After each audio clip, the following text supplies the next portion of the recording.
Welcome back to AM Northwest. It's time to upgrade your dating process in the new year. Here to share how to do that, we welcome back our relationship and dating expert, Kelly Marie. Great to see you. Hey, great to see Happy you. New Year to you. Happy New Year. Okay, so you have some great ideas for us when it comes to dating, how to get into a relationship, an actual relationship. And the first one you say is stop auditioning and start choosing. Absolutely. There's so much of a culture of I need to be chosen. I need to make everyone like me. You're going in and you're just trying to see compatibility. It is not an audition. You are not performing. You're not trying to make them like you. You're trying to see, how do I feel with this person? Do I like this? Does the conversation flow? How does this land for me? And it's not going to land great with everyone. Yeah. And we just need to be okay with that and not take it personally. And why? Why do that?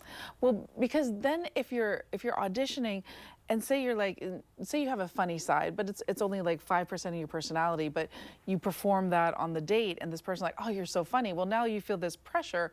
You've got to keep being that funny person, but that's not a huge slice of your personality. I see. And you're kind of stuck in, I get clients that get stuck in these cycles, like they've got to be witty or charming or funny.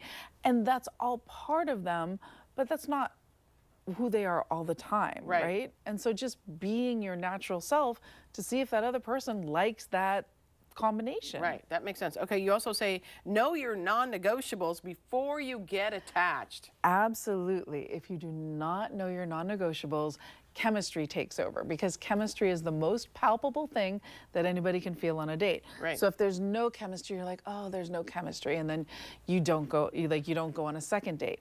And if there is chemistry, well, okay, I'm definitely going to do this, and then the physical intimacy escalates and you have no idea what kind of person is on the other end. Yeah.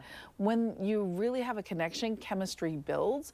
So you just have to know your non-negotiables outside of chemistry. Like, give me an example of you say 3 non-negotiables, right? Yeah, 3 I have must-haves. all my clients have their 3 non-negotiables. They write it down, they put it in their wallet, their purse, whatever.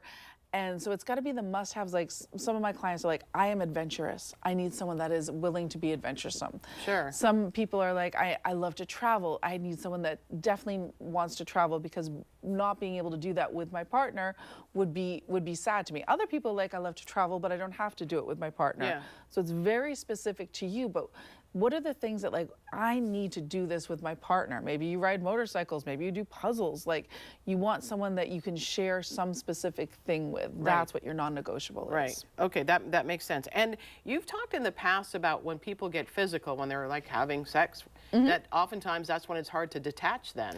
It is. And Despite all the red flags that start popping up. there can be red flags, and also it can be a case of somebody being a needle in a haystack, but not your needle. Right. And then you have this great person, male or female, that you're like, oh my gosh, they're awesome. Now you're trying to make it work because they're great, You're and shaping you're yourself invested. toward them. Yeah. But it's just they're adventuresome and you're not, or you like to exercise and they don't, or whatever it is, and it's just not going to work. Gotcha. And that's painful. All right, you say move from texting to real life fast. As soon as possible. Okay. Hopefully get on a phone call. I like phone calls because if you can't talk on a phone call, then a coffee date or a regular date is going to be torture. So I want you getting that real life. I want to hear their voice. I have an example. I have a client who thought that this person was so witty and charming and didn't do the phone call, went out on a date and was like, oh, all that stuff that I thought they were saying ironically, they were just anxious.